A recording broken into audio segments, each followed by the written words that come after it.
Sementara itu pemirsa, kondisi Gunung Agung yang berfluktuasi menuntut masyarakat untuk berada di sekitarnya semakin cerdas dalam melihat situasi, baik secara visual maupun dari informasi yang disampaikan pemerintah. Demikian disampaikan Kepala Badan Penanggulangan Bencana Daerah BPBD Provinsi Bali, Dewa Made Indra, saat melakukan jumpa pers di depan awak media.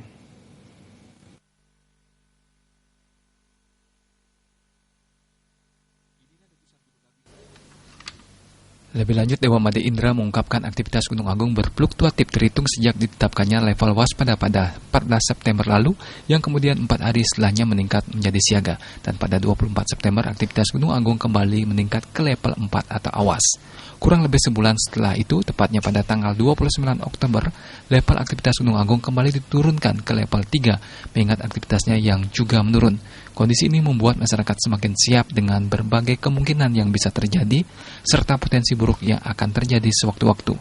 Erupsi freatik yang terjadi pada tanggal 21 November lalu merupakan aktivitas yang biasa terjadi pada gunung berapi yang aktif. Kesadaran masyarakat, utamanya 24 desa di sekitar radius 7 hingga 9 km ini juga terlihat dari dibentuknya Pasemetonan Jagabaya Pasebaya Gunung Agung yang saat ini intens melakukan berbagai upaya simulasi dan latihan untuk evakuasi mandiri apabila sewaktu-waktu Gunung Agung meletus.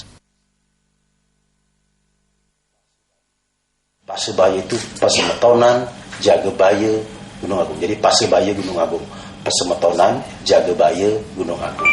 Ini adalah kelompok relawan dari 28 desa itu. Ya. Jadi sudah ada pengurusnya, kemudian masing-masing desa dibentuk kelompok relawan. Relawan ini harus dari masyarakat setempat dan dari masyarakat setempat. Nah, masing-masing desa saat ini sedang melakukan simulasi-simulasi, latihan-latihan untuk evakuasi. Karena memang kekuatan yang terpenting adalah kekuatan masyarakat. Tidak ada satu pemerintahan pun yang bisa dalam hitungan jam mengangkut 160.000 warganya keluar dari sana. Tidak ada, termasuk TNI Polri. Tidak ada. Jadi yang terpenting adalah masyarakat bisa melakukan evakuasi mandiri. Itulah yang sedang dibentuk, sedang dilatihkan saat ini.